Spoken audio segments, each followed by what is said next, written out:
এই রকম প্রন কাবাব পেলে কিন্তু ডায়েটকে আর শক্ত মনে হবে না, কথা দিলাম।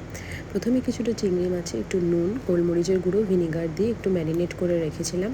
তারপরে কিছুটা বেসিক কিছু সবজি নিয়ে নিয়েছি, আদা, রসুন, ক্যাপসিকাম, পেঁয়াজ সব কিছু।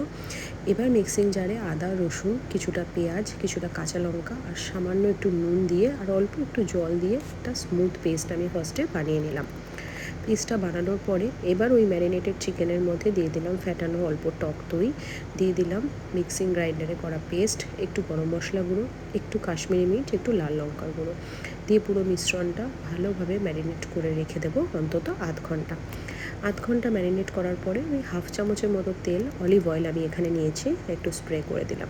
দিয়ে ভালোভাবে এটাকে মাখিয়ে নিয়ে অ্যালুমিনিয়াম ফয়েলের উপরও কিছুটা অলিভ অয়েল স্প্রে করে কাবাবগুলোকে আমি এখানে একে একে সাজিয়ে দিলাম।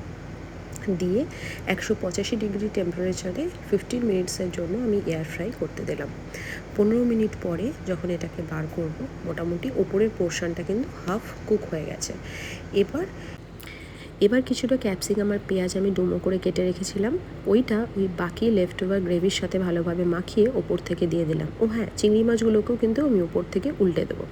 দিয়ে আবার 15 মিনিটের জন্য এয়ার ফ্রাই করার পরে আমাদের কিন্তু প্রন কাবাব একেবারে রেডি।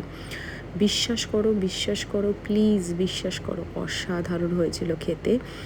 না বাড়িতে একবার নিজেরা ট্রাই করলে বুঝতে পারবে না। যারা প্রন লাভার আছো, চটপট ট্রাই করে ফেলো, মারাত্মক সুন্দর হয়। এবং তার সাথে এই salad, high fibre and high protein diet, অসাধারণ হয়েছে। বারবার বলছি, অবশ্যই ট্রাই করো এবং আমাকে জানিও। এরকম আরও রেসিপি পেতে কিন্তু আমার পেজটা লাইক অ্যান্ড সাবস্ক্রাইব করে রাখতে হবে। চলো, টাটা, থ্যাংক ইউ।